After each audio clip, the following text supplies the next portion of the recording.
Hey guys, happy Easter and welcome to Easter Jam 2021. I'm Randy Luna and I'm our Kids Ministry Director. And my name's JP, I'm the student pastor here at Northeast.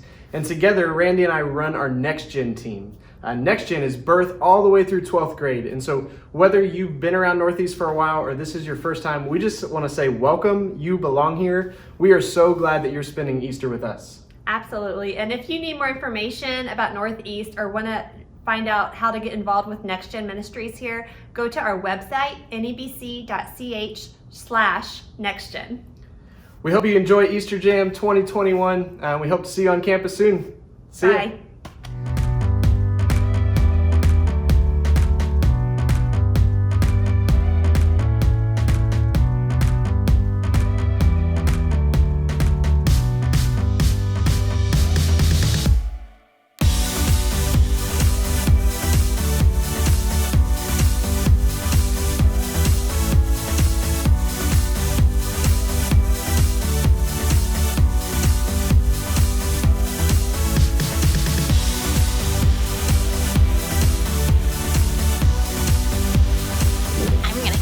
Most Easter eggs? No, I'm gonna get the most Easter eggs, but I'm gonna get the most Easter eggs. Okay, how many Easter eggs are you gonna get? I'm gonna get like 12.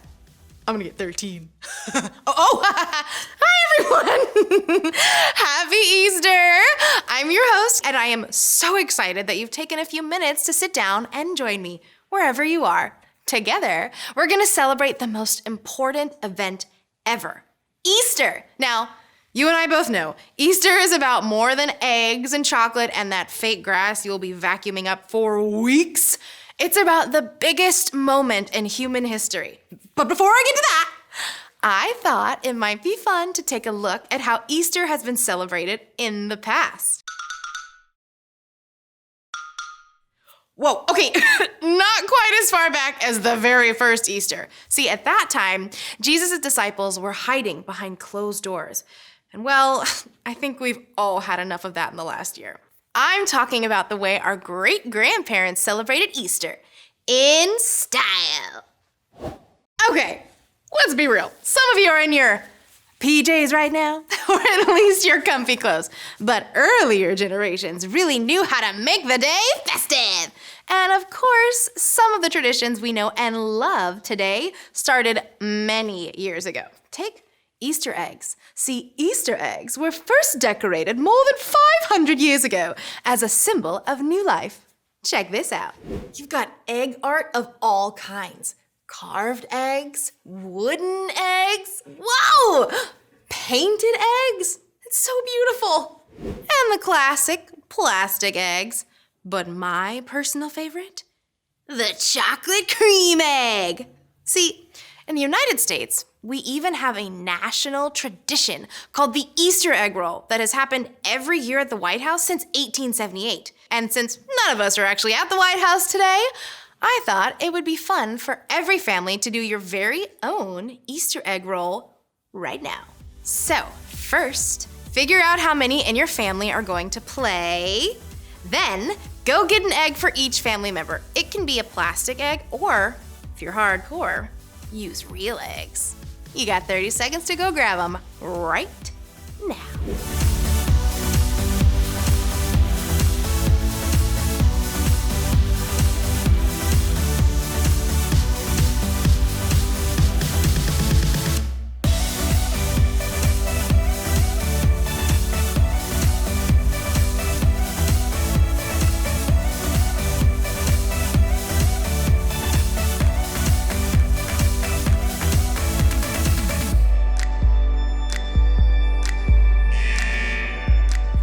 Got your eggs? Perfect. Now for your egg roll. Okay, I need you to find a place in your house where your whole family can line up side by side as if you're on an imaginary starting line. Then create a finish line on the floor as far as you can from the starting line. This could be a pillow, a towel, anything.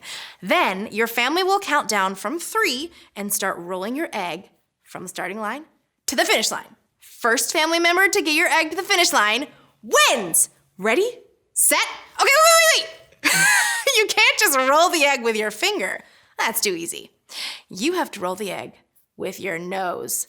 Boom! Okay, right, everybody ready? We're putting a 1-minute timer on the clock. This Easter egg roll is happening in 3, in 2, 1, go!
I hope you had a lot of not so serious fun with those Easter eggs. And if a few of them got busted, well, as you'll see in just a few minutes, Easter is all about things that are messy and broken and finding a way to put it all back together again. But right now, I've got one more classic Easter tradition to share with you.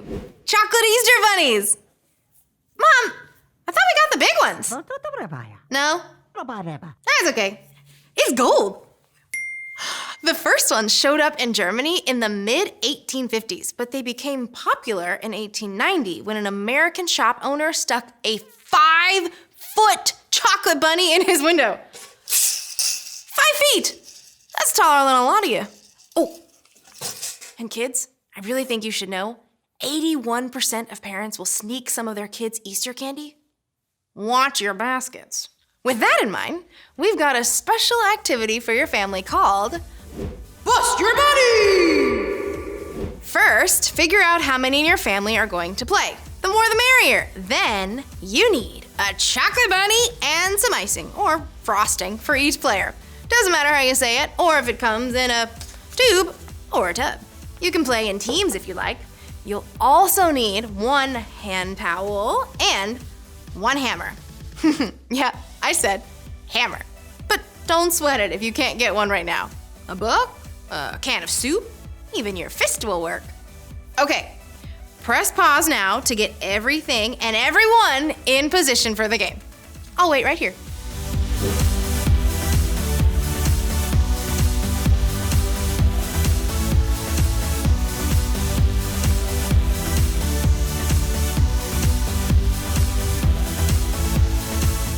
Okay, got everything? All right, here's how you play. First, each player or team will need to bust their bunny. Yep, you heard me. Cover the chocolate bunny with a hand towel to prevent any flying pieces. Then, give the bunny a whack with the hammer. Trust me, don't go crazy here. 1 solid smack will do. Ready? And... oh. Yeah, just 1. Once everyone has properly busted up their bunny, the game is ready to begin. Your whole family will count to 3 and then begin gluing the bunny back together with their tube or tub of frosting. The first team to finish wins. Got it? Oh, and it has to look good, right? Oh yeah. Bust Your Bunny is happening in 3, in 2, 1, go!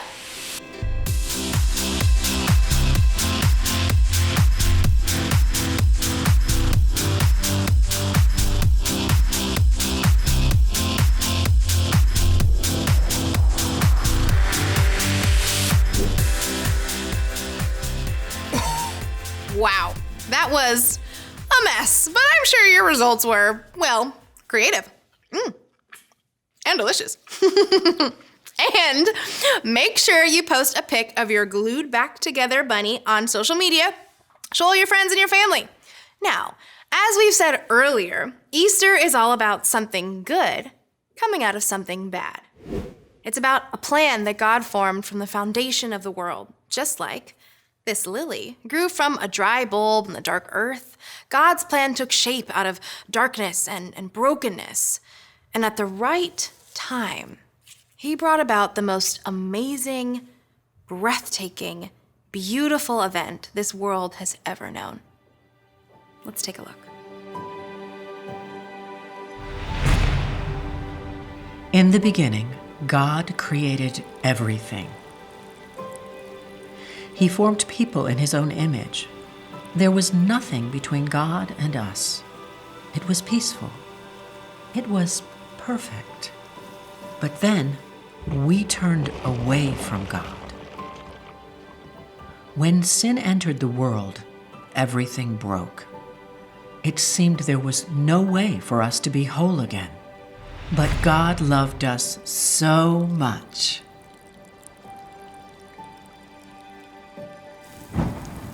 That he made a plan to rescue us.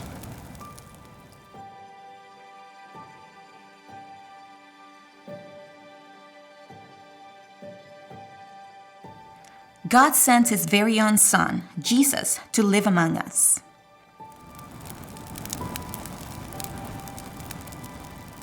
Jesus connected with people, old and young, happy or hurting, people like you and me. Jesus healed the sick and forgave those who hurt others. His closest friends saw Jesus was the one sent by God to fix this broken world and make us right with God. They couldn't wait for it to happen. When Jesus entered Jerusalem, huge crowds gathered to welcome him. But the religious leaders thought Jesus would change too much. They made plans to stop him. At a special dinner, Jesus told his friends that he had to leave them, but he would return. That night, Jesus was arrested. He was beaten and given a fake trial. The religious leaders sent Jesus to the Roman governor, who could sentence him to die. Pilate found Jesus had broken no law, but a mob called for Jesus to be killed. Pilate gave in. He handed Jesus over to Roman soldiers. Jesus carried the heavy, rough beam of his own wooden cross up a hill. Soldiers nailed Jesus' hands and feet to the rough wood and raised him off the ground. But Jesus never stopped showing God's love and mercy. Even from the cross, Jesus asked God to forgive those people who were hurting him. Finally, Jesus called out, "It is finished." Then he died.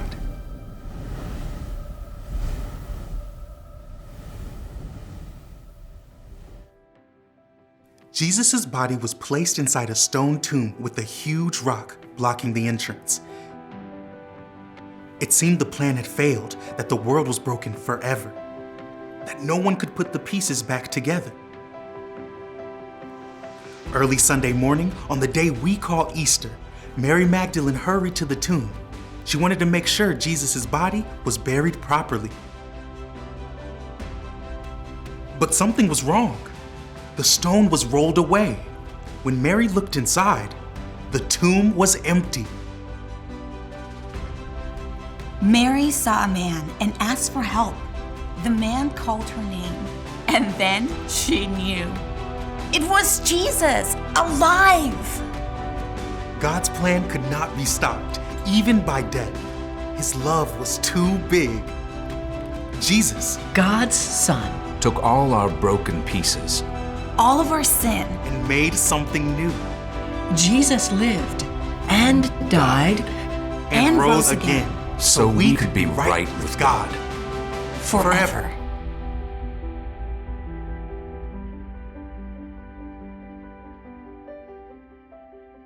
Wow. You know, I hear that story every Easter, and it always amazes me. I mean, God sent Jesus to the world to remind me that he is greater than anything that can go wrong in my world. The simple fact that Jesus came back to life is proof to me that I can face anything bad that happens. When you believe in Jesus and follow him, you begin living in peace with a God who can always take broken pieces and make them into something amazing. Well, that's all the time we have for today. Thanks for hanging out with me. I hope you had fun, and I hope you spend the rest of the day making some great memories with your family. Happy Easter, everyone. Bye. Now, where did I put those chocolate bunnies? Ooh, yes. Bye.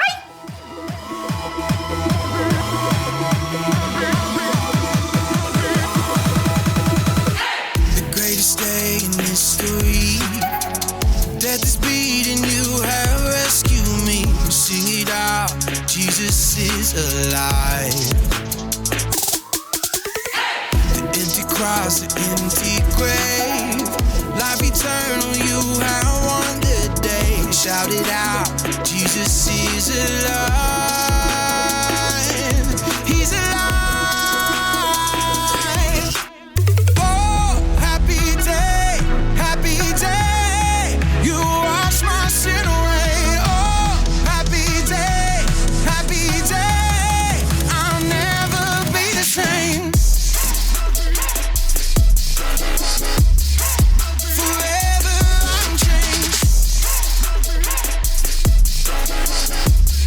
I'll never be the same. When I stand in that place, free at last, meeting face to face. I am yours, Jesus, you are mine.